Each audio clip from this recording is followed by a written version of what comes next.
أعوذ بالله من الشيطان الرجيم بسم الله الرحمن الرحيم الرحمن علم القرآن. அஸ்ஸலாமு அலைக்கும் வரஹ்மத்துல்லாஹி வபரகாத்துஹு. கண்ணியத்திற்குரிய எல்லாம் வல்ல அல்லாஹுவின் நல்லடியார்களே, இந்த உலகத்தில் வாழ்ந்து கொண்டிருக்கின்ற எல்லா மனிதர்களும் தத்தமது மரியாதைக்கும் கண்ணியத்திற்கும் அதிகமான முக்கியத்துவம் வழங்கக்கூடியவர்களாக நாம் இருக்கின்றோம். நம்முடைய கண்ணியத்திற்கு மரியாதைக்கு எந்த விதத்திலேயும் இழுக்கு ஏற்பட்டுவிடக் கூடாது என்பதில் அதிகம் அக்கறை செலுத்துபவர்களாகவும் இருக்கிறோம்.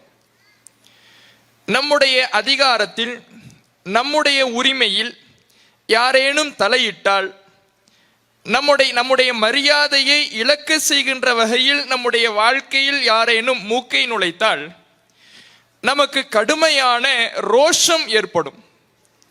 இந்த ரோஷம் என்பது ஒவ்வொரு மனிதனிடத்திலேயும் இருக்க வேண்டிய பண்பாக நாம் கருதுகிறோம். ஒரு மனிதனிடத்தில் ரோஷம் இல்லை என்றால் தன்னுடைய கண்ணியத்துக்கு எவ்வளவு இழுக்கு ஏற்பட்டாலும் அவமானம் ஏற்பட்டாலும் ரோஷம் இல்லாதவராக ஒரு மனிதர் நிற்கிறார் என்றால் அவரை அசிங்கமானவராக, அருவருப்பானவராக, ஒரு கெட்ட குணாதிசயம் இருப்பவராக, உணர்வுகள் அற்றவராக பார்க்கின்ற வழக்கம் நம் அனைவரிடத்திலும் இருக்கிறது. ரோஷம் இருக்கக்கூடியவன் தான் மனிதன், ரோஷம் இருக்கக்கூடியவன் தான் உணர்வுள்ள மனிதன் என்பதை நாம் அனைவரும் ஒப்புக்கொண்டு அதை புகழ்ந்து பேசுபவர்களாக வாழ்ந்து வருகிறோம். இப்படி ரோஷத்திற்கு அதிகம் நாம் முக்கியத்துவம் கொடுக்கிறோம் என்றால் நம்மை விட இறைவன் அதிகம் ரோஷம் உள்ளவன் என்று நபிகள் நாயகம் ஸல்லல்லாஹு அலைஹி வஸல்லம் அவர்கள் நமக்கு தெளிவுபடுத்துகிறார்கள். அல்லாஹுடைய தூதர் அவர்கள் சொல்லுகிறார்கள், அன அகியரு மின்கும், நான் உங்களை விட மிக ரோஷமானவன். வல்லாஹு அகியரு மின்னி, அல்லாஹ் ரப்புல் ஆலமீன் என்னை விட மிகுந்த ரோஷமானவன். இந்த உலகத்தில் வாழுகிற இறைவனுடைய அடிமைகளான நம்மை விட அல்லாஹ் ரப்புல் ஆலமீன் அதிகமான ரோஷம் உள்ளவன். தன்னுடைய கண்ணியத்திற்கும் தன்னுடைய மரியாதைக்கும் தன்னுடைய பெருமைக்கும் எந்த விதத்திலேயும் இழுக்கு ஏற்பட்டு விடக்கூடாது என்பதில் இறைவன் முனைப்போடு இருப்பவன் என்பதை நபிகள் நாயகம் ஸல்லல்லாஹு அலைஹி வஸல்லம் அவர்கள் நமக்கு தெளிவுபடுத்துகிறார்கள். இப்போது ரோஷம் தொடர்பாக நாம் பார்த்ததற்கான காரணம் என்னவென்றால், இந்த ரோஷத்துக்கு இறைவன் எவ்வளவு முக்கியத்துவம் கொடுக்கிறான் என்பதை நாம் அறிந்து கொண்டதின் காரணம் என்னவென்றால், இந்த பித்அத் என்பது இறைவனுடைய ரோஷத்தை கிள்ளி பார்க்கக்கூடிய விஷயமாக இருக்கிறது. இறைவனுடைய கண்ணியத்துக்கு இழுக்கு சேர்க்கின்ற விஷயமாக இருக்கிறது. பித்அத் என்றால் என்ன என்பதை நாம் அறிந்து கொண்டு கடைசியில இந்த ரோஷத்துக்கு எப்படி அது இழுக்கு சேர்க்கிறது என்பதை நாம அறிந்து கொள்ளலாம். இந்த பித்அத் என்றால் என்ன என்பதை அறிந்து கொள்வதற்கு முன்னால் இஸ்லாத்தினுடைய அடிப்படையை நாம தெரிந்து கொள்ள வேண்டும். இறைவன் இஸ்லாமிய மார்க்கத்தை பற்றி தன்னுடைய திருமறை குர்ஆனிலே பேசுகிறான். அலா, அறிந்து கொள்ளுங்கள், லில்லாஹி தீனுல் ஹாலிஸ், இந்த களப்பற்ற தூய்மையான மார்க்கம் அல்லாஹுக்கு சொந்தமானது. இந்த இஸ்லாமிய மார்க்கம், இந்த தூய்மையான மார்க்கம் இறைவனுக்கு சொந்தமான மார்க்கம் என்று பேசுகிறான். இப்ப இறைவனுக்கு சொந்தமான மார்க்கம் என்றால் அதனுடைய பொருள் என்ன?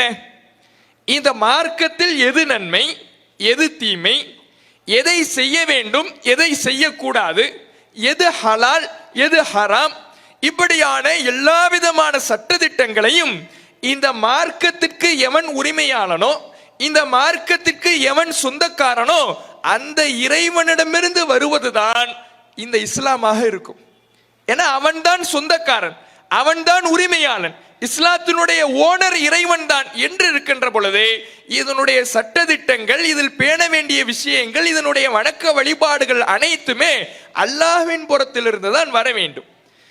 இதை இறைவன் இன்னும் தெளிவாக திருமறை குர்ஆனிலே பேசுகிறான். இத்தபிஉ மா உன்ஸில இலைக்கும் மிர் ரப்பிக்கும், உங்கள் இறைவனிடமிருந்து உங்களுக்கு அருளப்பட்டதை நீங்கள் பின்பற்றுங்கள்.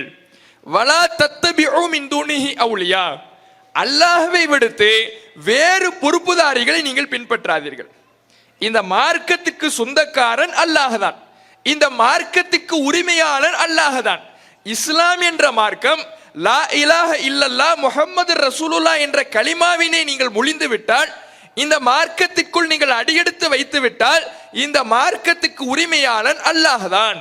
அந்த அல்லாஹ்விடமிருந்து உங்களுக்கு ஒரு செய்தி அருளப்பட்டு இருக்கிறது, திருமறை குர்ஆன் இருக்கிறது, ஆதாரபூர்வமான நபிமொழிகள் இருக்கிறது. இதை மட்டும் நீங்கள் பின்பற்றுங்கள். வலா தத்தபிஉ மின் துனிஹி அவுலியா. அந்த பொறுப்பாளனை விடுத்து, அந்த இறைவனை விடுத்து, எந்த இறைவன் உங்களுக்கு ஓனராக, உங்களுக்கு உரிமையாளனாக, உங்களுடைய மார்க்கத்துக்கு சொந்தக்காரனாக இருக்கிறானோ அந்த இறைவனை விடுத்து வேறு பொறுப்புதாரிகளை பின்பற்றாதீர்கள். மற்ற மனிதர்களுடைய கருத்துக்களை பின்பற்றுவதன் மூலமாக வேறு ஓனர்களை இஸ்லாத்துக்கு எடுத்துக்காதீங்க. நீங்க இஸ்லாத்துக்கு அல்லாஹ் மட்டும்தான் சொந்தக்காரன் என்று நம்புகிறீர்கள் என்றால் அவனுடைய கருத்துக்களை மட்டும் நீங்கள் பின்பற்றுங்கள். அவனுடைய கருத்துக்கள் அல்லாத வேறு யாருடைய கருத்துக்களையும் பின்பற்றாதீர்கள். மற்றவர்களுடைய கருத்துக்களை நீங்கள் பின்பற்றினால் இந்த இஸ்லாத்துக்கு அல்லாஹ் மட்டும் சொந்தக்காரன் அல்ல, வேறு பொறுப்பாளர்களும் இருக்கிறார்கள், வேறு சொந்தக்காரர்களும் இருக்கிறார்கள் என்று இறைவனோடு கூட்டாக்குகிற ஒரு வேலையை நீங்கள் செய்தவர்களாக ஆகிவிடுவீர்கள் என்று இறைவன் குர்ஆனிலே பேசுகிறான். அப்ப இந்த இஸ்லாத்தை ஏற்றுக்கொண்ட நாம் குர்ஆனில் எது இருக்கிறது, ஹதீஸில் எது இருக்கிறது, இதை மட்டும்தான் பின்பற்றணும். நாம எதை செய்வதாக இருந்தாலும், என்ன நம்முடைய வாழ்க்கையிலே நன்மை என்று எதிர்பார்த்து செய்வதாக இருந்தாலும், வணக்கம் என்று செய்வதாக இருந்தாலும், இஸ்லாம் என்று செய்வதாக இருந்தாலும், ஒன்றை செய்தால் எனக்கு அல்லாஹ்விடத்திலே அருளை பெற்று தரும், பரக்கத்தை பெற்று தரும் என்று செய்வதாக இருந்தாலும், இதை செய்தால் நான் சுவனத்திற்கு சென்று விடுவேன் என்று நம்பி செய்வதாக இருந்தாலும், எதை செய்வதாக இருந்தாலும் அல்லாஹ்விடமிருந்து வந்த செய்தியின் அடிப்படையில் தான் செய்யணும். குர்ஆனில் இருக்கின்ற ஆதாரத்தின் அடிப்படையில் தான் செய்யணும். நபிகள் நாயகம் ஸல்லல்லாஹு அலைஹி வஸல்லம் அவர்களுடைய ஆதாரத்தின் அடிப்படையில் தான் செய்ய வேண்டுமே தவிர அந்த மனிதர் சொன்னார், இந்த மனிதர் சொன்னார், அந்த இமாம் சொன்னார், இந்த இமாம் சொன்னார், காலம் காலமாக நாங்கள் பின்பற்றுகிறோம், முன்னோர்கள் மூதாதையர்கள் செய்து வந்தார்கள், இப்படி பின்பற்ற கூடாது என்பதை இஸ்லாத்தின் அடிப்படை தகவலாக அல்லாஹ் ரப்புல் ஆலமீன் குர்ஆனிலே நமக்கு பதிவு செய்கிறார். இப்ப இந்த இஸ்லாத்தினுடைய அடிப்படைக்கு மாற்றமாக குர்ஆனில் இல்லாததை, ஹதீஸ்களில் இல்லாததை நாம் இஸ்லாம் என்று நம்பி செய்தோம் என்றால் அதுதான் பித்அத். பித்அத்னா என்ன? இந்த பித்அத் என்ற வார்த்தைக்கு புதுமைன்னு அர்த்தம், நவீனம், புதுசு அப்படின்னு அர்த்தம். இப்ப புதுசு அப்படின்னா என்ன? புதியது என்றால் மார்க்கத்தின் பெயரால் எது புதியதாக உருவாக்கப்பட்டதோ, குர்ஆனில் இல்லாதது எது சேர்க்கப்பட்டதோ, ஹதீஸ்களில் இல்லாதது எது நுழைக்கப்பட்டதோ, அந்த புதியவைகள் அனைத்துமே பித்அத். இதை நபிகள் நாயகம் ஸல்லல்லாஹு அலைஹி வஸல்லம் அவர்கள் மிக எளிமையாக ஒரே நபிமொழியிலே நமக்கு தெளிவுபடுத்துகிறார்கள். எதை நாம பின்பற்றணும், எது இஸ்லாம், எது இஸ்லாம் இல்லை, எது மார்க்கம், எது பித்அத், இந்த இரண்டையும் ஒரே செய்தியில் அல்லாஹ்வுடைய தூதரவர்கள் தெளிவுபடுத்துகிறார்கள். தன்னுடைய ஒவ்வொரு உரையிலையும் எச்சரிக்கையும் செய்கிறார்கள். அந்த எச்சரிக்கைகளை நபிகள் நாயகம் ஸல்லல்லாஹு அலைஹி வஸல்லம் அவர்கள் தன்னுடைய உரையிலே நிகழ்த்துகிற பொழுது அவர்களுடைய குரல்கள் உயர்ந்து விடும், கண்கள் எல்லாம் சிவந்து விடும், ஒரு போர் வீரனை போல மக்களுக்கு எச்சரிக்கை செய்வார்கள் என்று ஹதீஸ்கள்ல பார்க்க முடிகிறது. அவ்வளவு நபிகள் நாயகம் ஸல்லல்லாஹு அலைஹி வஸல்லம் அவர்கள் கடுமையாக எச்சரித்த விஷயம் தான் இந்த பித்அத். அல்லாஹ்வுடைய தூதர் அவர்கள் சொல்லுகிறார்கள், இன்ன அஸ்தகல் ஹதீஸ் கிதாபுல்லாஹ் வ அஹ்ஸனல் ஹதி ஹதியு முஹம்மத். செய்திகளில் மிக உண்மையானது அல்லாஹ்வுடைய வேதம். அல்லாஹ்வுடைய வேதம் எது? திருமறை குர்ஆன். வழிகாட்டுதலில் மிகச்சிறந்த வழிகாட்டுதல் ஹதியு முஹம்மத், நபிகள் நாயகம் ஸல்லல்லாஹு அலைஹி வஸல்லம் அவர்களுடைய வழிகாட்டல். ரசூலுல்லாஹ்வுடைய வழிகாட்டல் எது? ஹதீஸ், ஆதாரபூர்வமான நபிமொழிகள், ரசூலுல்லாஹ்வுடைய சொல், செயல், அங்கீகாரம். நீங்கள் எதை ஒன்றை மார்க்கம் என்று செய்வதாக இருந்தால் மிக உண்மைத்தன்மை வாய்ந்த செய்தியான குர்ஆனின் அடிப்படையில் பின்பற்றுங்கள். நீங்கள் ஒன்றை மார்க்கம் என்று செய்வதாக இருந்தால் இந்த மார்க்கத்தை உங்களுக்கு எடுத்து சொல்ல வந்த இறை தூதர் நபிகள் நாயகம் ஸல்லல்லாஹு அலைஹி வஸல்லம் அவர்கள் செய்ததை நீங்கள் செய்யுங்கள், அவர்களுடைய வழிகாட்டலின்படி நீங்கள் நடங்கள். இந்த இரண்டை தவிர்த்து இப்ப குர்ஆன் ஹதீஸிலே இல்லாத காரியத்தை மார்க்கம் என்று செய்கிற பொழுது அதுதான் மனிதன் செய்கின்ற காரியங்களில் மோசமான காரியம். ஓ ஷர்ரல் உமூர், மனிதன் செய்கின்ற காரியங்களில் மிக மோசமானது, மிக கெட்ட காரியம், மிக தீய காரியம், பாவத்திற்குரிய காரியம் எதுவென்றால் முஹ்தஸாத்துஹா, மார்க்கத்தில் இல்லாததை புதிதாக உருவாக்குவது, குர்ஆனில் இல்லாததை மார்க்கம் என்று நம்புவது, ஹதீஸ்களில் இல்லாததை மார்க்கம் என்று நம்புவது. இதுதான் மனிதன் செய்கின்ற காரியங்களிலேயே மிக மோசமான காரியம். வகுல்ல முஹ்தஸத்தின், இப்படி மனிதன் புதிதாக மார்க்கத்தின் பெயரால் செய்கின்ற ஒவ்வொரு காரியமும் தான் பித்அத். வகுல்ல பித்அத்தின் ضலாலா, எல்லா பித்அத்துகளும் வழிகேடு. வகுல்ல ضலாலத்தின் ஃபின்னார், வழிகேடு நரக படுகுழியிலே உங்களை தள்ளிவிடும். எது குர்ஆன் ஹதீஸிலே இல்லாததை, குர்ஆனில் ஆதாரம் இல்லாததை, ஹதீஸ்களில் ஆதாரம் இல்லாததை நாம் செய்கின்றோமோ, மார்க்கம் என்று நம்புகிறோமோ, நன்மையை பெற்றுத்தரும் என்று செய்கிறோமோ, அது நன்மையை பெற்றுத்தராது, அது மிகப்பெரிய வழிகேடு, நரகத்தை தான் பெற்றுத்தரும் என்ற எச்சரிக்கை மொழிகளை நபிகள் நாயகம் ஸல்லல்லாஹு அலைஹி வஸல்லம் அவர்கள் பதிய வைக்கிறார்கள். இப்ப எவ்வளவு பெரிய கண்டனம்!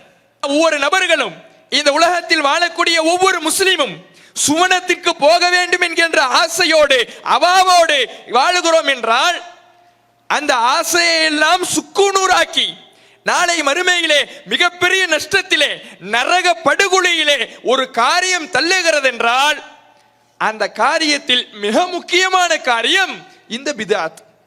குர்ஆன்ல ஆதாரம் இல்லாததை மார்க்கம்னு செய்யறது, ஹதீஸ்கள்ல ஆதாரம் இல்லாததை மார்க்கம்னு செய்யறது, இது நம்மை நரகத்தில் தள்ளிவிடும் என்று நபிகள் நாயகம் ஸல்லல்லாஹு அலைஹி வஸல்லம் அவர்கள் எச்சரிக்கிறார்கள். இப்ப எவ்வளவு பெரிய விஷயம்! இது சாதாரண ஒரு வழிகேடு அல்ல. யூத கிறிஸ்தவர்கள் அவர்கள் வழிகெட்டு போனதற்கு இந்த பித்அத் ஒரு காரணம். இந்த யூத கிறிஸ்தவர்கள்ங்கிறோம்ல, அவங்க யாரு? மூசா நபி அவர்கள் இறை தூதராக நியமிக்கப்பட்டார்கள். மூசா நபி அவர்களை ஒரு சாரார் பின்பற்றினார்கள். மூசா நபி அவர்களுடைய மரணத்துக்கு பிறகு அந்த மக்கள் மூசா நபி காட்டிய வழியின் அடிப்படையில் மட்டும் இல்லாமல் அவர்களாக மார்க்கம் என்கின்ற பெயரிலே பல புதிய காரியங்களை உருவாக்கினார்கள், மார்க்கம் என்று செய்ய ஆரம்பித்தார்கள். அதனால் அவர்களை இஸ்லாமியர்கள் என்று அறிமுகப்படுத்தவில்லை. மூசா நபி அவர்களுக்கு லா இலாஹ இல்லல்லாஹ் தான் சொன்னாங்க, வணக்கத்திற்குரியவன் அல்லாஹ்வை தவிர வேறு யாரும் இல்லை என்று தான் சொன்னார்கள். ஆனாலும் இஸ்லாம் அவர்களை முஸ்லிம்கள் என்று அறிமுகப்படுத்தாமல் யூதர்கள் என்று சொல்லுகிறது என்றால் அதற்கு காரணம் என்ன? அவர்கள் மூசா நபிக்கு பிறகு அந்த மூசா நபி காட்டிய வழிக்கு மேலே கூடுதலாக இவர்களாக சேர்த்துக் கொண்டார்கள். கிறிஸ்தவர்கள் யார்? ஈசா நபி அவர்கள் அவர்களுக்கு தூதராக நியமிக்கப்பட்டார்கள். ஈசா நபி அவர்களை அல்லாஹ் தன்னளவிலே உயர்த்தி கொண்ட பிறகு ஈசா நபி காட்டிய வழியின்படி மட்டும் நடக்காமல், ஈசா நபி காட்டிய லா இலாஹ இல்லல்லாஹ் என்ற கொள்கையில் மட்டும் இல்லாமல், ஈசா நபி சொல்லிவிட்டு சென்ற சட்டதிட்டங்களின் அடிப்படையில் மட்டும் வாழாமல், அவர் அந்த ஈசா நபியையே இறைவனுடைய மகன்னு சொல்ல ஆரம்பிச்சாங்க. புதிதாக பல காரியங்களை உருவாக்கினார்கள். அதனால்தான் அவர்களுக்கு ஈசா நபி லா இலாஹ இல்லல்லாஹ்னு சொல்லிவிட்டு சென்றாலும், அவர்கள் ஆரம்பத்திலே லா இலாஹ இல்லல்லாஹ் என்ற கலிமாவை சொன்னாலும் குர்ஆன் அவர்களை முஸ்லிம்கள்னு சொல்லல, கிறிஸ்தவர்கள்னு சொல்லுது. காரணம் என்ன? குர்ஆனிலே இறைவன் பதிவு செய்கிறான், அவர்கள் ஒரு ரஹ்பானியத்தன் இப்ததஊஹா, இவர்கள் ஈசா நபிக்கு பிறகு, ஈசா நபியை நாம் உயர்த்தி கொண்டதற்கு பிறகு அந்த ஈசா நபி எந்த வழியை காட்டினாரோ அந்த நேர்வழியில் மட்டும் பயணிக்காமல், அந்த இறைவழியில் மட்டும் பயணிக்காமல், அவர் சொல்லிவிட்டு சென்ற சட்டதிட்டங்களை மட்டும் பின்பற்றாமல், அவர் சொல்லிவிட்டு சென்ற வணக்க வழிபாடுகளை மட்டும் எடுத்துக்கொள்ளாமல், ரஹ்பானியத்தன் இப்ததஊஹா, துறவரத்தை அவர்களாக பித்அத்துகளாக புதிதாக உருவாக்கி கொண்டார்கள். மா கதப்னாஹ அலைஹிம், அதை நாம் அவர்களுக்கு கடமையாக்கல. அல்லாஹ் சொல்றான், பித்அத் என்றால் என்னவென்றும் சொல்லுகிறான், கிறிஸ்தவர்கள் வழிகட்டு போனதற்கான ஒரு காரணத்தையும் சொல்லுகிறான். லா இலாஹ இல்லல்லாஹ் தான் ஈசா நபி அவர்களுக்கு போதித்தார்கள், ஈசா நபியினுடைய வழியில் தான் அவர்கள் பயணித்தார்கள். ஆனால் ஈசா நபிக்கு பிறகு அவர்களை இறைவன் உயர்த்தி கொண்டதற்கு பிறகு அவர்கள் எந்த வழியை காட்டிவிட்டு சென்றார்களோ அதே வழியில் பயணிக்காமல் இவர்களாக புதுசா மார்க்கத்தில் சேர்க்க ஆரம்பிச்சா. துறவரம்னு ஒண்ண நாம சொல்லவே இல்லை. துறவரம்னு ஒண்ண அல்லாஹ் சொல்லல, அவர்களுக்கு அனுப்பப்பட்ட ஈசா நபி சொல்லல. சொல்லாமல் இருக்கின்ற பொழுது இவர்களாக துறவரத்தை புதிதாக உருவாக்கி கொண்டார்கள். அதனால லா இலாஹ இல்லல்லாஹ்னு ஈசா நபி அவர்களால் எடுத்து சொல்லப்பட்ட அந்த சமூகம் இன்றைக்கு கிறிஸ்தவர்கள் அழைக்கப்படுது, வழிகட்ட பிரிவினர் என்று அழைக்கப்படுகிறது. இறைவனுடைய நிலைக்கு இறை தூதரை உயர்த்தியவர்கள் என்று அழைக்கப்படுகிறது. இறைவனால் கடும் கோபத்திற்குள்ளான கூட்டம் என்று அழைக்கப்படுகிறது. காரணம் என்ன? அவர்கள் ஈசா நபிக்கு பிறகு மார்க்கத்தில் இல்லாததை எல்லாம் சேர்க்க ஆரம்பிச்சாங்க. அதே தானே இந்த சமுதாயத்துக்கும். ஒவ்வொரு சமுதாயத்தினுடைய தூதர்கள் சென்ற பிறகு அந்த சமுதாயத்திற்கு அடுத்த தூதர் வருவார். ஆனால் இந்த சமுதாயம் நபிகள் நாயகம் ஸல்லல்லாஹு அலைஹி வஸல்லம் அவர்கள்தான் இறுதி தூதர் என்பதனால், இதற்கு பிறகு எந்த நபியும் கிடையாது என்பதனால், அல்லாஹ்வுடைய தூதர் அவர்களுடைய வழியை இறைவன் முழுமைப்படுத்தி திருமறை குர்ஆன் என்ற பாதுகாக்கப்பட்ட ஒரு வேதத்தை இறைவன் நமக்கு தந்து, இந்த வழியில் தான் நீ மறுமை நாள் வரை இருக்கணும், இந்த தூதர் காட்டிய வழியில் தான் நீ செயல்படணும், இந்த குர்ஆன் காட்டுகிற வழியில் தான் நீ நடைபெற வேண்டும். உன்னுடைய வணக்கத்தை இந்த குர்ஆன் ஹதீஸின் அடிப்படையில் அமைச்சுக்கணும். உன்னுடைய சட்டதிட்டங்களை குர்ஆன் ஹதீஸின் அடிப்படையில் தான் அமைத்துக் கொள்ள வேண்டும். நீ ஹலால் ஹராம் என்று தீர்மானிப்பதை குர்ஆன் ஹதீஸின் அடிப்படையில் தான் தீர்மானிக்கணும். இந்த தூதருக்கு பிறகு புதுசா நீயா உன்னை உருவாக்குனா அதே நிலைதான நமக்கும்.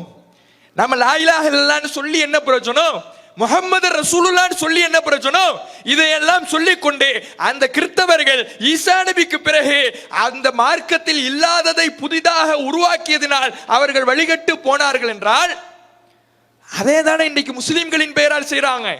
லா இலாஹ இல்லல்லாஹ் முஹம்மது ரசூலுல்லாஹ் என்று ஒருபுறம் சொல்லிக்கொண்டு அந்த தூதர் இறை தூதர் நபிகள் நாயகம் ஸல்லல்லாஹு அலைஹி வஸல்லம் அவர்களுடைய மரணத்திற்கு பிறகு குர்ஆனில் இல்லாததை, ஹதீஸ்களில் இல்லாததை புதிதாக மார்க்கம் என்ற பெயரில் நாம் செய்கிறோம் என்றால் அதே நிலைதானே.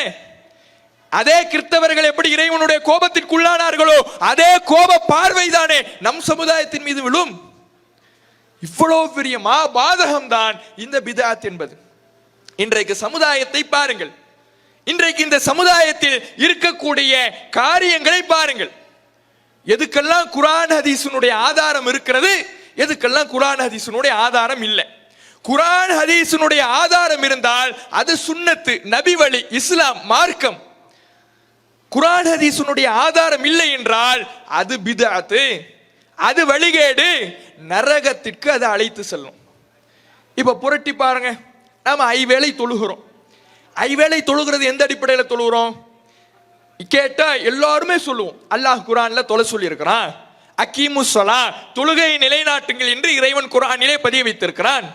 நபிகள் நாயகம் ஸல்லல்லாஹு அலைஹி வஸல்லம் அவர்கள் ஒவ்வொரு நாளும் ஐவேளை தொழ வேண்டும் என்று நமக்கு கடமையாக்கி இருக்கிறார்கள். எப்படி தொழ வேண்டும் என்று வழிகாட்டி இருக்கிறார்கள்.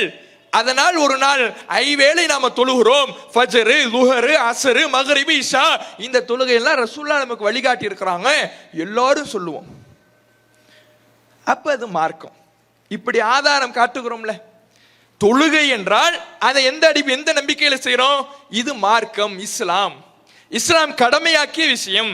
இதை நான் செய்கிற பொழுது எனக்கு நன்மை, இதை விட்டுவிட்டால் எனக்கு பெரும்பாவம், நரகத்தில் கொண்டு போய் சேர்க்கும், இந்த தொழுகையை தொழுதால் எனக்கு பாவங்கள் மன்னிக்கப்படும்.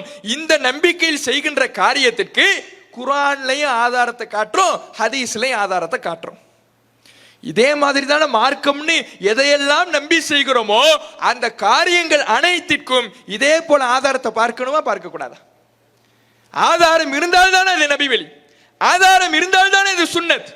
புரட்டி பாருங்கள், மௌலிதுன்னு ஓதுறாங்க. மௌலிது ஓதுற வழக்கம் இருக்குதா இல்லையா? ஒரு வீடு குடிபெயர்ந்துட்டாலும் மௌலிது, ஒருத்தர் மௌத்தாயிட்டாலும் மௌலிது, ஒரு கடை திறந்தாலும் மௌலிது.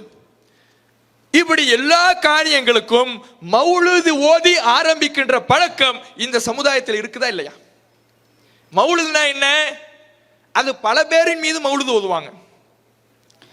ரசூல்லா மேல மௌலிது ஓதுறோம், முஹைதீன் மேல மௌலிது ஓதுறோம், ஷாவுல் மீது மௌலுது ஓதுறோம். இப்படி பல மௌலுதுகள் ஓதுவாங்க. இந்த மௌலுது எந்த நம்பிக்கையில் ஓதுகிறார்கள்? இந்த மௌலுது என்ற அரபு வார்த்தைகளை நான் படித்தால், ஒரு காரியத்தை துவங்குகிற பொழுது படித்தால், ஒரு வீட்டிற்குள் குடிபுகிற பொழுது படித்தால், ஓதினால், ஒரு கடை திறக்கின்ற பொழுது படித்தால், எந்தெந்த காரியங்களில் நான் அந்த மௌலுதை படிக்கிறேனோ எனக்கு இறைவனுடைய அருள் கிடைக்கும், பரக்கத்து கிடைக்கும், என்னுடைய வியாபாரம் பெருகும், என் வீடு நல்லா இருக்கும். இந்த நம்பிக்கையில தானே படிக்கிறாங்க. நம்பிக்கை எந்த நம்பிக்கையில செய்யப்படுகிறது? நான் இந்த மௌலிதை ஓதினால் எனக்கு இறைவனுடைய அருள் கிடைக்கும் என்கின்ற நம்பிக்கையில் ஓதுகிறார்கள். இறைவனுடைய அருள் கிடைக்கணும்னா அருளை தருகின்ற இறைவன் சொன்ன அடிப்படையில் தான் வணங்கணும். அருள் கிடைக்கும்னு நாம நம்புறோம்னா அந்த அருளை தருபவன் யார்? அல்லாஹ். அந்த அல்லாஹ் இந்த காரியத்தை நீ செஞ்சினா என் அருளை உனக்கு தரேன், பரக்கத்தை தருகிறேன், உனக்கு அபிவிருத்தி செய்கிறேன், உன்னுடைய வியாபாரத்தை பெருக்குகிறேன், ரிசுக்கு தருகிறேன். இதையெல்லாம் யார் சொல்லணும்? அல்லாஹ் சொல்லணும்ல. அல்லது அல்லாஹ்வினால் அனுப்பப்பட்ட இறை தூதர் நபிகள் நாயகம் ஸல்லல்லாஹு அலைஹி வஸல்லம் அவர்கள் சொல்லணும்ல. இந்த மௌலிதுகளுக்கு அப்படியான அங்கீகாரம் இருக்கிறதா? குர்ஆனிலிருந்து ஒரு ஆதாரத்தை காட்ட முடியுமா? ஹதீஸ்களிலிருந்து ஒரு ஆதாரத்தை காட்ட முடியுமா? இந்த மௌலிது என்பது வெறும் 300 ஆண்டுகளுக்கு முன்னால வந்தது. 1400 ஆண்டுகளுக்கு முன்பாக நபிகள் நாயகம் ஸல்லல்லாஹு அலைஹி வஸல்லம் அவர்கள் இறை தூதராக பயணித்து மரணித்திருக்கின்ற பொழுது, அதோடு அவர்களுடைய காலத்தோடு மார்க்கம் முழுமை பெற்றிருக்கின்ற பொழுது 300 ஆண்டுக்கு முன்னாடி வந்தது எப்படி இஸ்லாமாக இருக்கும்? 300 ஆண்டுக்கு முன்னாடி வந்தது எப்படி மார்க்கமாக ஆகும்? இறைவனுடைய அருளை பெற்று தரும். சிந்தித்து பாருங்கள். அந்த மௌலிதுங்கிறது என்ன? ஒரு நல்ல கருத்துக்களா? அதுக்கும் மார்க்கத்துக்கும் முதல்ல சம்பந்தமே கிடையாது. அதுல பாடப்படுகிற கருத்துக்கள் என்ன? அதில் சொல்லப்படுகிற வார்த்தைகள் என்ன? நபிகள் நாயகம் ஸல்லல்லாஹு அலைஹி வஸல்லம் அவர்கள் எதையெல்லாம் எச்சரித்து விட்டு சென்றார்களோ அந்த வார்த்தைகளைத்தான் அரபு மொழியில எழுதி வச்சிருக்கிறாங்க. அரபு மொழியில எழுதினால் படித்தால் மக்களுக்கு தெரியாது என்ற காரணத்திற்காக அரபு மொழியில எழுதி வைத்து படிக்கக்கூடிய காட்சியை பார்க்கிறோம். அல்லாஹ்வுடைய தூதரவர்கள் எச்சரித்தார்கள், லா துத்ருனி கமா அத்ரத்தின் நசாரா ஈஸா இப்னு மரியம்.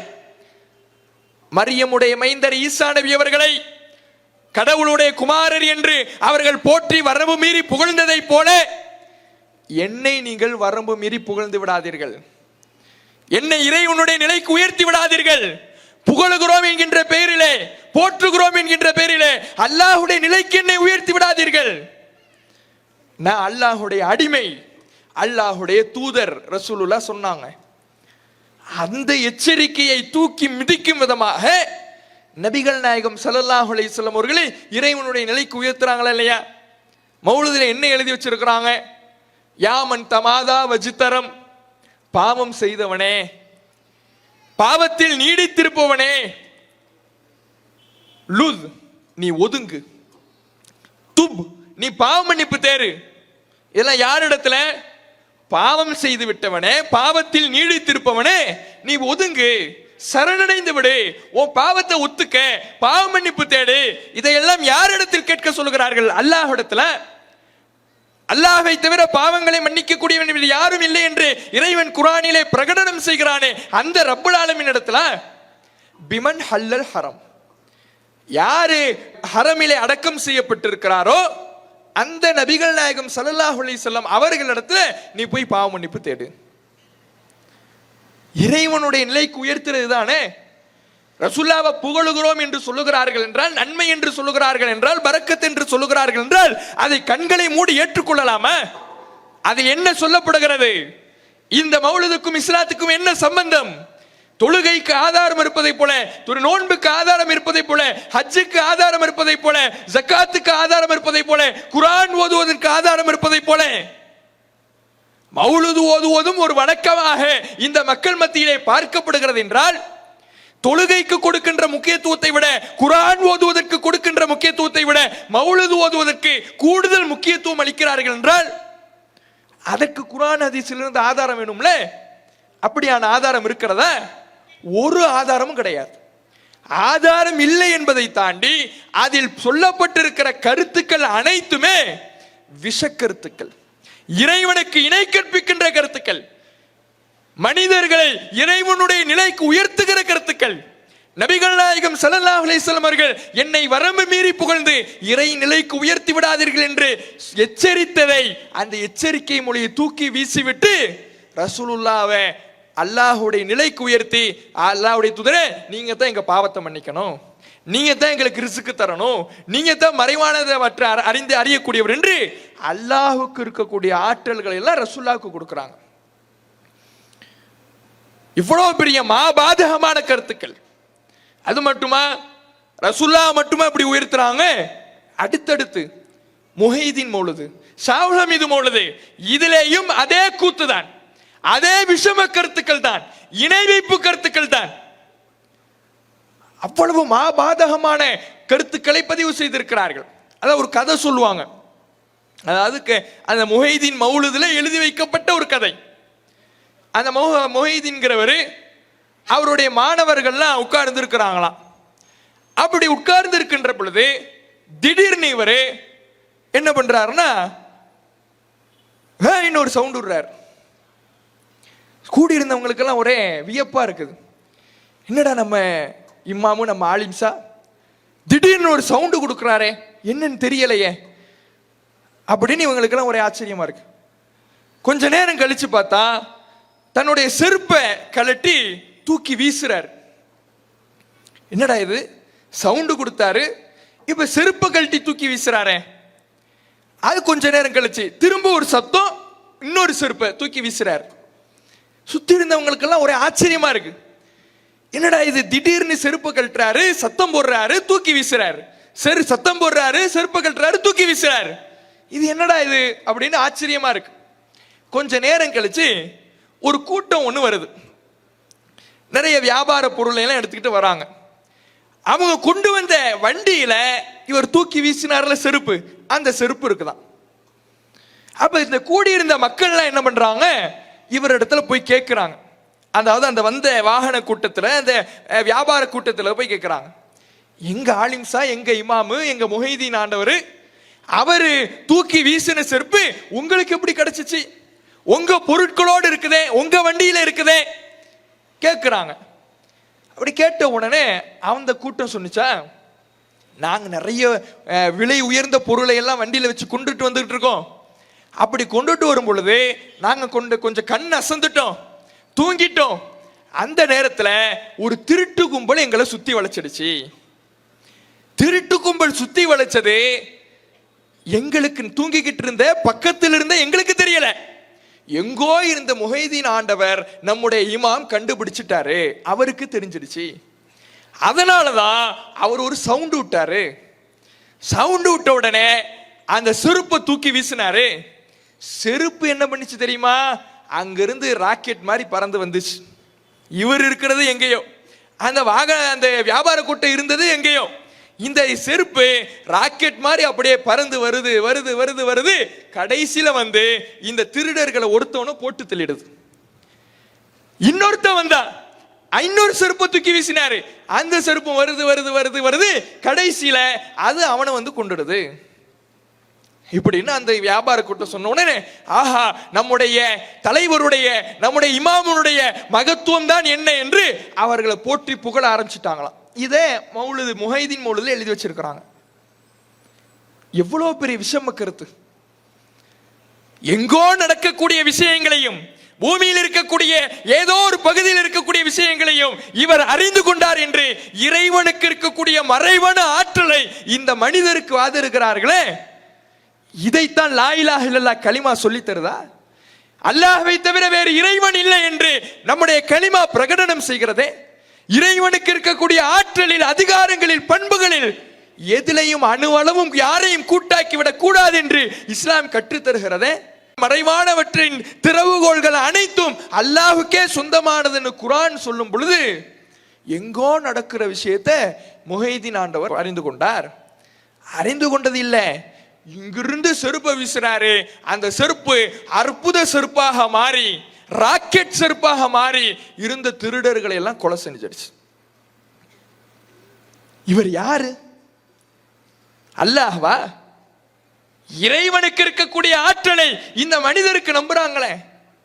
அல்லாஹ் தான் அர்ஷில் இருந்து கொண்டு அவன் இந்த உலகத்தில் நடக்கின்ற விஷயங்களை அறிவதற்கு இறங்கி வர தேவையில்லை, அருகில் இருக்க தேவையில்லை. அவன் அர்ஷில் இருந்து கொண்டே இந்த உலகத்தில் ஒரு இலை தவறி விழுந்தாலும் அதையும் அறிபவன் அல்லாஹ்.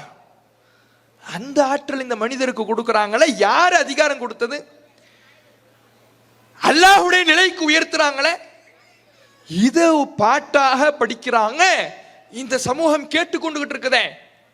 அல்லாஹ்வுடைய அதிகாரத்தில் தலையிடுகின்ற வகையிலே, முஹைதீனை கூட்டாக்குற வகையிலே, அல்லாஹ்வுடைய கண்ணியத்தில் விளையாடுகிற வகையிலே இந்த சமூகத்தில் இப்படியான பாடல்களை படிக்கின்ற பொழுது, ஏன் இறைவன் என்னுடைய ரப்புல் ஆலமீன் என்ன நான் இந்த உலகத்தில் இருக்கின்ற அனைவரையும் விட அனைத்தையும் விட நேசிக்கின்ற இறைவன் அவனை கொச்சப்படுத்துகிற வகையிலே படிக்கின்ற பொழுது நமக்கு ரோஷம் வர வேணா? நம்ம சிந்திக்க வேணாம்? அதைத்தான் இன்றைக்கு பக்திமய மூட்டி இந்த பாடல்களை படிக்கிறாங்க. மௌலுது படிச்ச பரக்கத்து, மௌலுது படிச்சா நன்மை, நன்மை என்று சொன்ன உடனே சொர்க்கத்துக்கு போக வேண்டும் என்கின்ற ஆசையோடு வாழக்கூடிய இந்த சமூகம் நன்மை என்று சொல்லப்பட்ட உடனே நன்மையா, சொர்க்கத்திற்கு அழைச்சல்மா, இறைவனுடைய அருள் கிடைக்குமா என்று கண்களை மூடி செய்து கொண்டிருக்கிறோம். இந்த அறியாமையை பயன்படுத்தித்தான் மார்க்கத்தில் இல்லாத இது போன்ற காரியங்களை இன்றைக்கு மக்களுக்கு மத்தியிலே விதைத்துக் கொண்டிருக்கிறார்கள். இதுவெல்லாம் சுவனத்திற்கு அழைத்து செல்லாது. குர்ஆனில் ஆதாரம் இல்லாத எதுவும், ஹதீஸ்களில் ஆதாரம் இல்லாத எதுவும் நம்மை சுவனத்துக்கு அழைத்து செல்லாது, நரக படுகொலையில் தான் வீழ்த்தும் என்பதை எச்சரிக்கையோடு புரிந்து கொள்ள வேண்டும். இப்படி மௌலுது ஓதி அதை ஒரு பிழைப்பாக ஆக்கி குர்ஆன் ஹதீஸில் ஆதாரம் இல்லை, அதை வழிபாடு என்று மக்களை நம்ப வச்சிருக்கிறாங்களே, அது பரக்கத்து கிடைக்கும்னு நம்புறாங்களே. இது மட்டுமா? ஃபாத்திஹா ஓதுறது எடுங்க. மௌத்தான வீட்டில் யாசின் ஓதுறது, ஃபாத்திஹா ஓதுறது. ஒரு மனிதர் மரணித்து விட்டால் அவருக்கு செய்ய வேண்டிய கடமைகளை இஸ்லாம் சொல்லுகிறது. அவரை குளிப்பாட்ட வேண்டும், அவரை கஃனிட வேண்டும், அவரை அடக்கம் செய்ய வேண்டும், அவருக்காக அடக்கம் செய்வதற்கு முன்பு அவருக்காக பாவ மன்னிப்பு தேடுகிற ஜனாசா தொழுகை நடத்த வேண்டும். இதெல்லாம் இஸ்லாம் சொல்லி தருகிற காரியம். நபிகள் நாயகம் ஸல்லல்லாஹு அலைஹி வஸல்லம் அவர்கள் வழிகாட்டிய, தன்னுடைய காலத்தில் மரணித்த தன்னுடைய தோழர்களுக்கு செய்து காட்டிய காரியம். அதையெல்லாம் நம்ம செய்யறோம். சரி, யாசின் ஓதுறது எங்கிருந்து வந்துச்சு? ஃபாத்திஹா ஓதுறது எங்கிருந்து வந்துச்சு? ஹத்தம் ஓதுறது எங்கிருந்து வந்துச்சு? 3ஆம் நாள் ஃபாத்திஹா, 7ஆம் நாள் ஃபாத்திஹா, 40ஆம் நாள் ஃபாத்திஹா, வருடம் ஃபாத்திஹா, அதுக்கு பிறகு தொடர்ச்சியாக வருடம் வருடம் ஃபாத்திஹா என்று ஓதுகின்ற பழக்கம் எங்கிருந்து வந்தது? மையத்தை குளிப்பாட்டுறதுக்கு என்ன ஆதாரம்? இதோ ரசூலுல்லாஹ் குளிப்பாட்டினாங்க, ஆதாரத்தை காட்டுறீங்க, சரி, சுன்னத்து. மையத்தை கஃனிடுவதற்கு என்ன ஆதாரம்? இதோ ரசூலுல்லாஹ் கஃனிட்டு இருக்கிறாங்க, ஆதாரம், சுன்னத்து. மையத்துக்கு ஜனாசா தொழுகை நடத்துவது, அந்த மையத்திற்கு பாவ மன்னிப்பு தேடுவது, எதில் என்ன ஆதாரம்? ரசூலுல்லாஹ் செஞ்சாங்க, இறைவன் குர்ஆனிலே சொல்லுகிறான், அது ஆதாரம், மார்க்கம். ஃபாத்திஹா ஓதுறதுக்கு மாதிரி ஆதாரம் காட்டணும்ல, அந்த வரிசையில் தானே செய்யப்படுகிறது. மார்க்கம் என்று நினைத்து செய்யப்படுகிற காரியங்கள், குளிப்பாட்டுறதுக்கு ஆதாரம் இருக்கு, கஃன் இடுவதற்கு ஆதாரம் இருக்கிறது, ஜனாசா தொழுகை நடத்துவதற்கு ஆதாரம் இருக்கிறது. அதுவெல்லாம் மார்க்கம், நபி வழி. ஃபாத்திஹா ஓதுறது மார்க்கம்னு தானே செய்றீங்க, அந்த வரிசையில் தானே செய்றீங்க. யாசின் ஓதுறது அந்த வரிசையில் தானே செய்றீங்க. அதுக்கும் ஆதாரம் காட்டணும்ல, அதுக்கும் குர்ஆன்ல ஆதாரம் காட்டணும்ல, ஹதீஸ்களில் ஆதாரம் காட்டணும்ல. காட்டப்பட்டதா? 40 ஆண்டு காலமாக இந்த மக்களுக்கு மத்தியிலே கேட்டுக்கொண்டிருக்கிறோமே. யாரெல்லாம் இந்த பிதஅத்துகளை மக்கள் மன்றத்திலே விதைத்துக் கொண்டிருக்கிறார்களோ அந்த ஆலிம் சாக்களிடத்தில் கேட்டுக்கொண்டிருக்கிறோமே. வாய் திறந்தார்களா? ஆதாரத்தை சமர்ப்பித்தார்களா? ஃபாத்திஹா ஓதுறதுக்கு இது ஆதாரம், யாசின் ஓதுறதுக்கு இது ஆதாரம், ஆதாரபூர்வமான நபிமொழிகள் ஒன்று தரப்படுகிறதா? ஒரு குர்ஆன் வசனம் மேற்கோள் காட்டப்படுகிறதா? இல்லையே. அப்ப இதை எப்படி மார்க்கம் எடுக்க முடியும்? ஆதாரம் காட்டப்பட்ட ஜனாசா தொழுகையை மார்க்கம் என்று எடுத்துக் கொள்கிறோம். ஏனென்றால் அதற்கு குர்ஆனில் ஆதாரம் இருக்கிறது, ஹதீஸில் ஆதாரம் இருக்கிறது. அது மாதிரி இதுக்கு ஆதாரம் கேட்டா ஆதாரம் இல்லையே. ஆதாரம் காட்டப்படவில்லைன்னா அதிலிருந்து விலகிக்கணும்ல. குர்ஆன்ல இல்லை என்று தெரிந்தால், ஹதீஸ்களில் இல்லை என்று தெரிந்தால் உடனே அதிலிருந்து விலகி தூர போயிடணும்ல. அதை விட்டுட்டு இல்ல என்னதான் ஆதாரம் இல்லைனாலும் ஒரு மக்களை எல்லாம் கூப்பிட்டு சாப்பாடு ஆக்கி போட்டா தான் நமக்கு திருப்தி, மக்கள் நம்மளை மெச்சுவாங்க, நமக்கு மரியாதை செலுத்துவாங்க, நம்மிடத்தில் பொருளாதாரம் இருக்கிறது என்று எண்ணுவார்கள். இல்லைன்னா நம்மளை கஞ்ச பையன்னு சொல்லிடுவான். ஆதாரம் இல்லைங்கிறது சரி, சாப்பாடு நம்ம இந்த நேரத்தில் ஆக்கி போடலைன்னா நம்மளை கஞ்சன்னு சொல்லிடுவானே. இதற்காக, இந்த சொல்லுக்காக அல்லாஹ்வுடைய மார்க்கத்தில் விளையாடுறதா? நம்முடைய கண்ணியத்தை, நம்முடைய பொருளாதாரம் இல்லை என்று நம்மை கஞ்சன் என்று விமர்சிக்கின்றான் என்பதற்காக அல்லாஹ்வுடைய கண்ணியத்தில் தலையிடுறதா? அல்லாஹ்வுடைய அதிகாரத்தில் தலையிடுறதா? இறைவன் இந்த மார்க்கத்தில் ஒன்றை சொல்லாமல் இருக்கின்ற பொழுது அதை மார்க்கம் என்று அரங்கேற்றுவதா? நமக்கு கோபம் வருதுல, அவன் கஞ்சன்னு சொன்னா எனக்கு கோபம் வருது, எனக்கு பிடிக்கல, நான் வெறுக்கிறேன், அதனால நான் ஃபாத்தியா ஓதுறேன் அப்படின்னா அவன் மார்க்கத்தில் இல்லாததை, அல்லாஹ் சொல்லாததை, நபிகள் நாயகம் வழிகாட்டாததை மார்க்கம்னு செய்யும் பொழுது அல்லாஹ் கோபப்படுறானே. அப்ப அல்லாஹ்வுடைய கோபத்தை விட நம்முடைய கோபம் பெரிதா? அல்லாஹ்வுடைய ரோஷத்தை விட நம்முடைய ரோஷம் பெரிதா? சிந்திச்சு பாருங்க. அப்ப ஃபாத்தியாக்கு எங்கப்பா ஆதாரம்? இதையும் மார்க்கம் என்று செய்கிறீர்களே, அருள் என்று செய்கிறீர்களே, யாசின் ஓதுவது பாவங்களை மன்னிக்கும் என்று, நன்மையை சேர்க்கும் என்று செய்கிறீர்களே, என்ன ஆதாரம்? குர்ஆன் ஒவ்வொரு வீட்டிலும் இருக்குதோ இல்லையோ, யாசின் மட்டும் தனியா பிரிண்ட் எடுத்து வச்சிருப்பாங்க. குர்ஆன் இருக்குதா இல்லையான்னு இருக்காது. குர்ஆனை வாங்கி வைத்திருக்க மாட்டார்கள். ஆனா யாசின் மட்டும் எல்லா வீட்லயும் இருக்கும். இவ்வளவு முக்கியத்துவம் கொடுக்கிறதா இருந்தா அதுக்கு என்ன ஆதாரம்? இதைத்தானே கேட்கிறோம். அப்ப அதுக்கு ஆதாரம் கொடுக்கிறோன்னு ஒருத்தர் வந்தவர். ரொம்ப நாளா ஆதாரம் கேட்டுக்கிட்டு இருக்கிறாங்க. அவங்களுக்கு எப்படியாவது ஒரு ஆதாரத்தை கொடுத்துடணும், அப்பதான் மக்களை நம்ப வைக்க முடியும். மக்களிடத்தில் இந்த ஃபாத்தியா என்கின்ற பிழைப்பை நாம் தொடர்ச்சியாக நடத்த முடியும். இதற்காக ஆதாரம் கொடுக்கிறோன்னு ஒருத்தர் வந்தார். என்ன ஆதாரம் கொடுத்தார் தெரியுமா? 7ஆம் நாள் ஃபாத்தியாவுக்கு ஆதாரம் கேட்டீங்கல்ல, இந்த சொல்றேன் குறிச்சிங்க. என்ன ஆதாரம்? குர்ஆன்ல முதல் சூரா என்ன? சூரத்துல் ஃபாத்திஹா, அல்ஹம்து சூரா. அது எத்தனை வசனம்? 7 வசனம். அப்ப 7 வசனம் இருக்குல்ல, அதான் 7ஆம் ஃபாத்திஹாக்கு ஆதாரம் அப்படின்னாரு.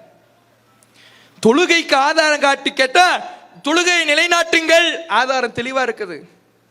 சூரத்தில் ஃபாத்தியா 7 வசனம் இருக்கிறதுனால 7ஆம் ஃபாத்தியாக்கு ஆதாரம்னா மக்களை எப்படி நினைச்சு வச்சிருக்கிறாங்கன்னு பாருங்க. இன்றைக்கு இந்த மக்களை இந்த ஏகத்துவ கொள்கை சிந்திக்கின்ற மக்களாக, கேள்வி கேட்கின்ற மக்களாக, ஆதாரங்களை அலசி ஆராய்கின்ற மக்களாக, பகுப்பாய்வு செய்கின்ற மக்களாக உருவாக்கி வைத்திருக்கிறதே. ஆனா அவங்க எப்படி உருவாக்குறாங்க பாருங்க, மக்களை எப்படி நம்புகிறார்கள் பாருங்க. நம்ம என்ன சொன்னாலும் கேட்டுப்பாங்க, நம்ம என்ன சொன்னாலும் அதுதான் அவர்களுக்கு விதி. மக்களை முட்டாள்களாக சித்தரிக்கும் விதமாக 7 வசனம் இருக்கு, அதான் 7ஆம் ஃபாத்தியாக்கு ஆதாரம். சூரத்துல் பக்கரால 286 வசனம் இருக்கு, அது 286வது நாள் ஃபாத்தியாவா? 70 வசனம் இருக்கு, அதனால 70ஆம் நாள் ஃபாத்தியா. 60 வசனம் இருக்கு, 60ஆம் நாள் ஃபாத்தியா. இப்படியா மார்க்கத்தை அணுகுவது?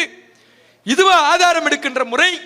இப்படியா மார்க்கத்தை கேலி கூத்தாக்குவது? ஆதாரம் இல்லைன்ன உடனே மக்களை எப்படி முட்டாள்களாக அவர்கள் நம்பிக்கொண்டு, மக்கள் சிந்திக்க மாட்டார்கள் என்று அவர்களாக நம்பிக்கொண்டு எப்படியான ஆதாரங்களை கொடுக்கிறாங்க? ஆதாரங்கள் பெயர்ல மக்கள் சிந்திக்கக்கூடிய மக்கள், பகுப்பாய்வு செய்யக்கூடிய மக்கள் இதையெல்லாம் புரிஞ்சுக்கிறாங்க.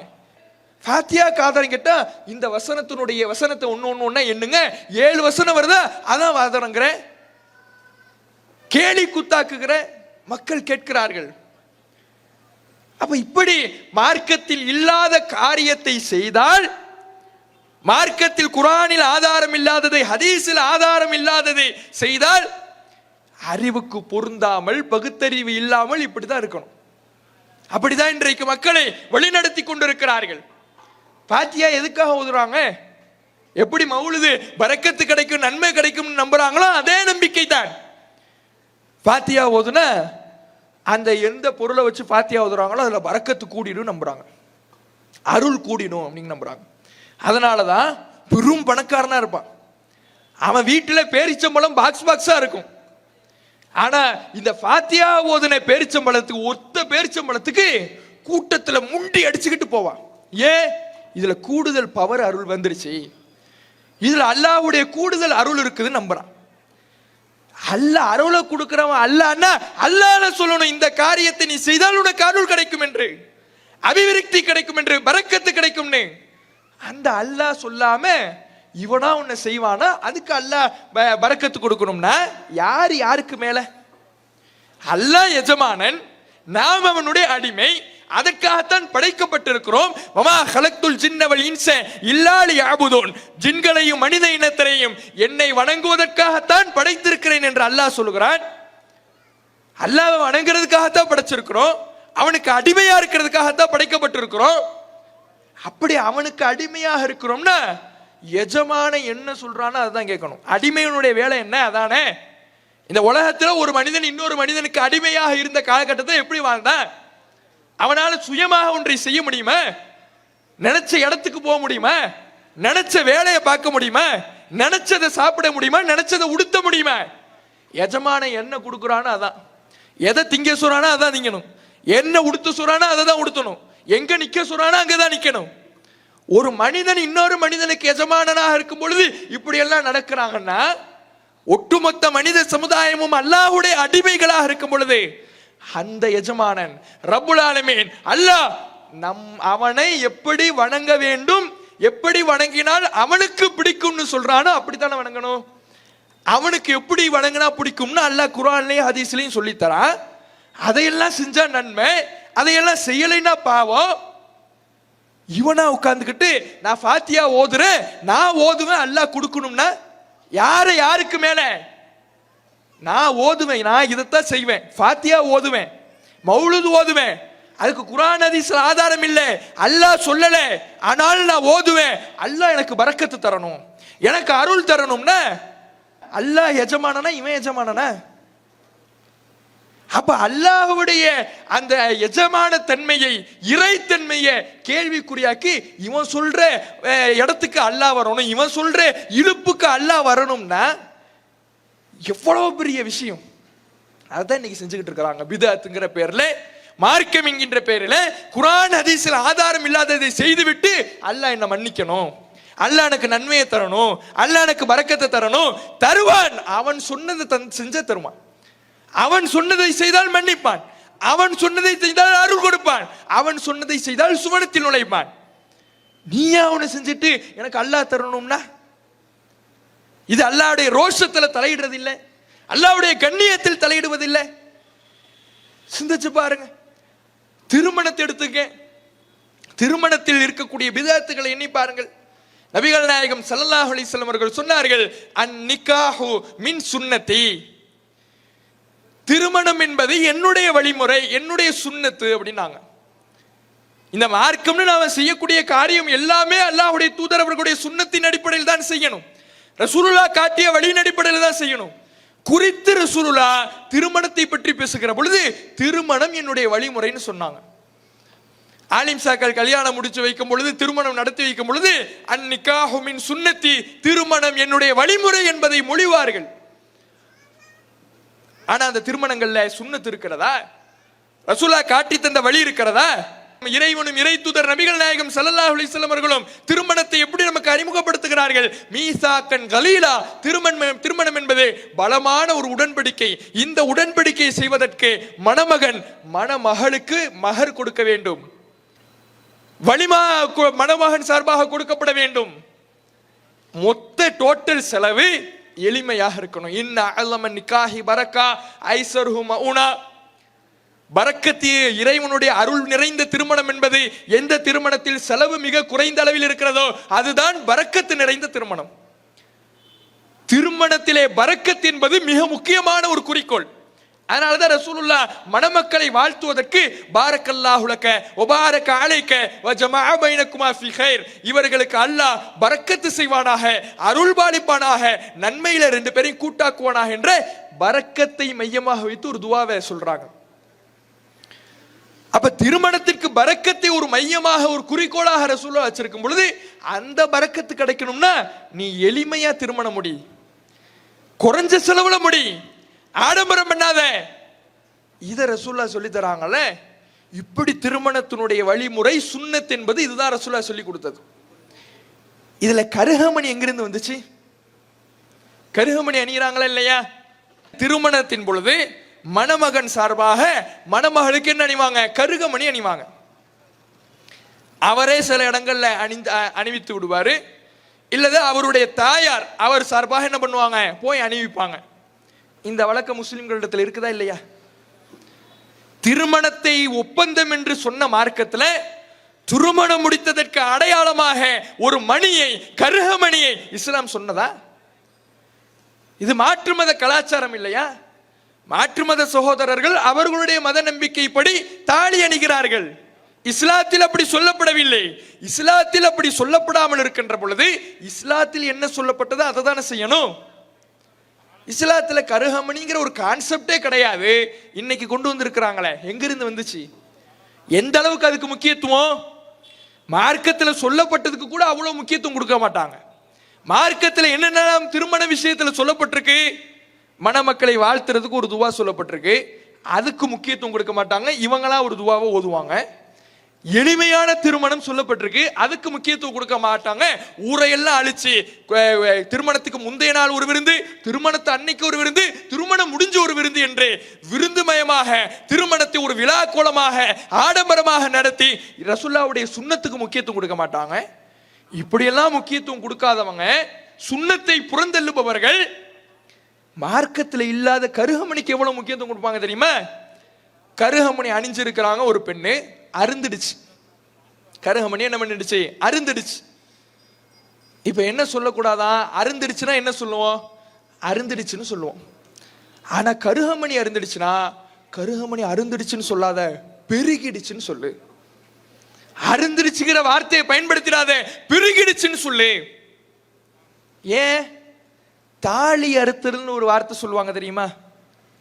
அது எதுக்காக சொல்லுவாங்கன்னா, கணவன் இல்லாம போற அப்படியான ஒரு துர்ச்சகுணமான வார்த்தையாக கருதுவாங்க. இஸ்லாத்துல அப்படி உண்டா? அப்படி சகுனம் உண்டா? ஒரு வார்த்தைக்கு வார்த்தை இப்படி பயன்படுத்த கூடாது என்று உண்டா? அருந்துடுச்சுன்ன உடனே அருந்துடுச்சுன்னு சொல்லாத, பெருகிடுச்சுன்னு சொல்லு. இவ்வளவு முக்கியத்துவம் கொடுக்கறாங்கன்னா இது மார்க்கத்தில் இருக்கிறதா? மன் தஷப்பஹ பிகௌமின் ஃபஹுவ மின்ஹும். யார் பிற மத சமுதாயத்துக்கு ஒப்பாக நடக்கிறாரோ அவர் நம்மை சார்ந்தவர் அல்ல, இந்த முகமது நபியை சார்ந்தவர் அல்ல, அவர் அவர்களை சார்ந்தவர் தான் என்று அல்லாஹ்வுடைய தூதர் அவர்கள் சொன்னார்களே.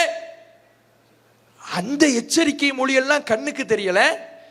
ரசூலுல்லாஹ் சொன்ன ஆடம்பரம் இல்லாத எளிய திருமணம் கண்ணுக்கு தெரியல. மகர் தொகையை பொற்குவியலாவது கொடுங்கன்னு குர்ஆன் சொல்லுது. 101 1001 கொடுத்து அங்கிருந்து மொத்தமா வாங்கிக்கிறீங்க. அப்போ சுன்னத்து புறக்கணிக்கப்படுகிறது, மார்க்கத்தில் இல்லாத வரதட்சணை அரங்கேற்றப்படுகிறது. இப்படி சுன்னத்தை எல்லாம் புறந்தள்ளி விட்டு இந்த கருகமணிக்கு இவ்வளவு முக்கியத்துவம் கொடுக்குதுன்னா ரசூலுல்லாஹ் கருகமணிய சொன்னாங்களா? எத்தனை திருமணங்கள் அல்லாஹ்வுடைய தூதர் அவர்களுடைய காலத்தில் நடந்தது? எந்த திருமணத்திலேயாவது நபிகள் நாயகம் ஸல்லல்லாஹு அலைஹி வஸல்லம் அவர்கள் இந்த கருகமணியை அணியுங்கள் சொன்னார்களா? அப்ப மார்க்கத்தில் இல்லாத இந்த கருகமணிக்கு அவ்வளவு முக்கியத்துவம் கொடுக்கறாங்க. அதே மாதிரி பார்த்தீங்கன்னா கல்யாணத்துல மாலை அணிவிக்கிறது, தலப்பாக கட்டுறது, இதெல்லாம் எங்கிருந்து வந்துச்சு? சில இடங்கள்ல பார்த்தீங்கன்னா குதிரை மேல, அது குதிரையே கிடையாது, கோவேறு கழுதை, அது மேல என்ன பண்ணுவாங்க? ஏற்றி கொண்டு போவாங்க, ஏதோ இவருக்கு ஒரு போருக்கு போற மாதிரி. அப்ப இப்படியான கலாச்சாரம் எல்லாம் இஸ்லாமிய கலாச்சாரமா? நபிகள் நாயகம் ஸல்லல்லாஹு அலைஹி வஸல்லம் அவர்கள் காட்டி தந்த பழக்க வழக்கங்களா? திருமணம் என்னுடைய வழிமுறை என்று சொல்லியிருக்கும் பொழுது அதில் கடைபிடிக்கப்படுகின்ற எல்லா காரியமும் சுன்னத்துக்கு எதிரானதாக, நபி வழிக்கு முரணானதாக இருக்கிறதே. இதையெல்லாம் யாருமே தட்டி கேட்கலையே. எந்த ஆலிம்சாம் இதை பத்தி வாய் திறக்கலையே. அது போன்ற திருமணங்களை மிக வெகுவாக நடத்தில வைக்கிறாங்க. அப்ப சுன்னத்துகள் புறக்கணிக்கப்படுகிறது. திருமணத்துல ரசூலுல்லாஹ் சொல்லி கொடுத்த துவாவை மறந்துட்டு அல்லீஃப் பைனக்குமான்னு ஒரு துவா ஓதுறாங்க. அந்த துவாவுக்கு இஸ்லாத்துக்கு என்ன சம்பந்தம்? ரசூலுல்லாஹ் சொல்லி கொடுத்தாங்களா? அல்லாஹ்வுடைய தூதரவர்கள் காட்டித்தராத துவா, அல்லாஹ்வுடைய தூதரவர்கள் காட்டித்தராத கருகமணி, மாலை, மரியாதை என்று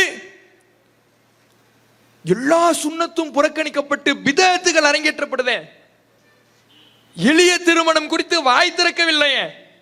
பல பெண்கள் இதனால் வாழ்க்கையை துளைத்து தன்னுடைய வாழ்க்கை துணையை தேர்ந்தெடுப்பது பெரும் எட்டாக்கனியாக வாழ்க்கையை தொலைத்துக் கொண்டிருந்தார்களே.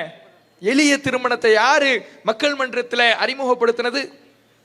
இந்த ஜமாத் தானே. பிதஅத்துகள் இருக்கக்கூடாது. திருமணத்தில் அல்லாஹ்வுடைய தூதரவர்கள் காட்டித்தராத எந்த காரியமும் நடைபெறக்கூடாது. ரசூலுல்லாஹ் காட்டி தந்த சுன்னத்திற்கு முக்கியத்துவம் கொடுக்கின்ற திருமணங்களாகத்தான் இந்த ஜமாத் நடத்துகின்ற திருமணங்கள் இருக்க வேண்டும். எளிய திருமணத்தில் தான் பரக்கத்து உள்ளது என்பதை நிலைநாட்டினோமே. அது மாதிரி வாய் துறக்கலையே. பிதஅத்துகளை அரங்கேற்றுவதில் தானே குறிக்கோளாக இருந்தீர்கள். அப்ப இப்படி மார்க்கத்தில் இல்லாத பல காரியங்கள் அரங்கேற்றப்படுவதை நம்மால் பார்க்க முடிகிறது. இப்படி ஏராளமான காரியங்கள் திருமண விஷயத்திலையும் சரி, மௌத்து வீட்டிலையும் சரி, ஒரு குழந்தை பிறந்தாலும் சரி, மனிதனுடைய எல்லா வாழ்விலையும் அங்கத்திலேயும் இந்த பிதஅத்துகள் மக்கள் மத்தியிலே ஏராளமான காரியங்கள் இருக்கு. ஒண்ணுமில்லை, நாம செய்யக்கூடிய காரியம் எல்லாத்தையும் யோசிச்சு பாருங்க. நீங்க செய்யக்கூடிய எல்லா காரியத்தையும் சற்று சிந்தித்து பாருங்கள். மார்க்கம் என்று நன்மை என்று எதையெல்லாம் செய்கிறீர்களோ அதுவெல்லாம் குர்ஆன்ல ஆதாரம் இருக்குதா, ஹதீஸ்ல ஆதாரம் இருக்குதா? குர்ஆன் ஹதீஸில் ஆதாரம் இருந்தால் அதை செய்யுங்க. குர்ஆன் ஹதீஸில் ஆதாரம் இல்லையா, உடனே விலகிடுங்க. விலகவில்லை என்றால் அதே நிலையில் நாம் மௌத்தானா, அதே நிலையில் நாம் மரணித்து விட்டால் மிகப்பெரிய நஷ்டத்தை நாளைக்கு மறுமையில போய் சந்திக்கணும். இது அல்லாஹ்வுடைய ரோஷத்தில் தலையிடுகிற விஷயம். இறைவன் ஏன் மார்க்கம்னு சொல்றான்? இது எனக்கு சொந்தமான மார்க்கம், இதுல சட்டம் இயற்றுகின்ற அதிகாரம் எனக்கு உள்ளது. இப்படி அல்லாஹ் சொல்லியிருக்கும் பொழுது அவன் சொல்லாததை, அவன் ஏவாததை, அவன் தன்னுடைய தூதரின் மூலமாக வழிகாட்டாததை மார்க்கமின்றி இன்றைக்கு நடைமுறைப்படுத்துறோம்னா யாருடைய அதிகாரத்தில் தலையிடுறோம்? யாருடைய கண்ணியத்தில் கை வைக்கின்றோம்? அல்லாஹ்வுடைய கண்ணியத்தில் இல்லையா? அல்லாஹ் அதனால் தான் சொல்லுகிறான், யார் என்னுடைய கண்ணியத்திலே தலையிடுகிறாரோ, கண்ணியம் என்பது என்னுடைய மேலாடை, பெருமை என்பது எனது கீழாடை, யார் இதிலே என்னோடு முரண்படுகிறாரோ, என்னுடைய கண்ணியத்தில் கை வைக்கிறாரோ, அஸப்துஹு, அவரை நான் தண்டிப்பேங்கிறான், கடுமையா வேதனை செய்வேங்கிறான். அதுதானே பிதஅத்து.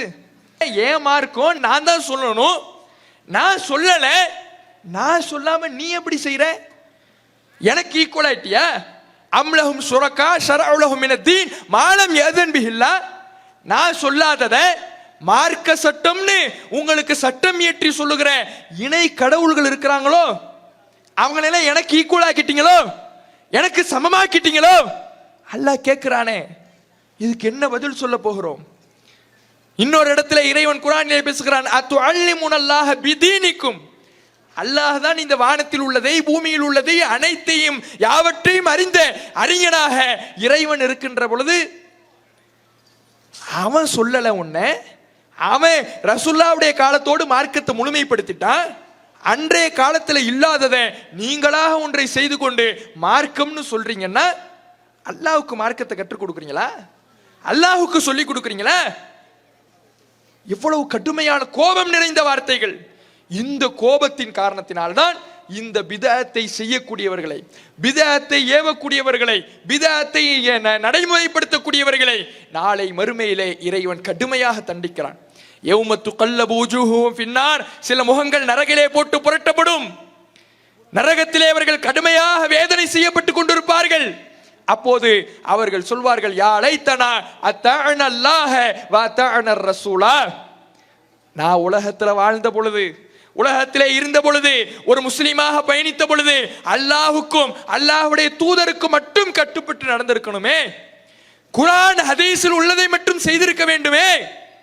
இப்படிலாம் இல்லாம இன்னா தஅனா சாதத்தனா வ குப்ரானா, எங்களுடைய முன்னோர்களுக்கு பெரியார்கள் செய்தார்கள், எங்களுடைய முன்னோர்கள் செய்தார்கள், மூதாதையர்கள் செய்தார்கள் என்று குர்ஆன் ஹதீஸில் இருக்கிறதா இல்லையா என்று பார்க்காமல் அவர்கள் காலங்காலமாக செய்திருந்தார்களே, அவர்கள் தவறாகவா செய்திருப்பார்கள் என்ற குருட்டு நம்பிக்கையிலே நான் செய்து வந்தேன், அதனால் நரகத்திலே விழுந்து கிடக்கிறேன். இந்த உலகத்துல யாரின் மீதும் நாம் பாசம் வைக்கலாம், நேசம் வைக்கலாம்.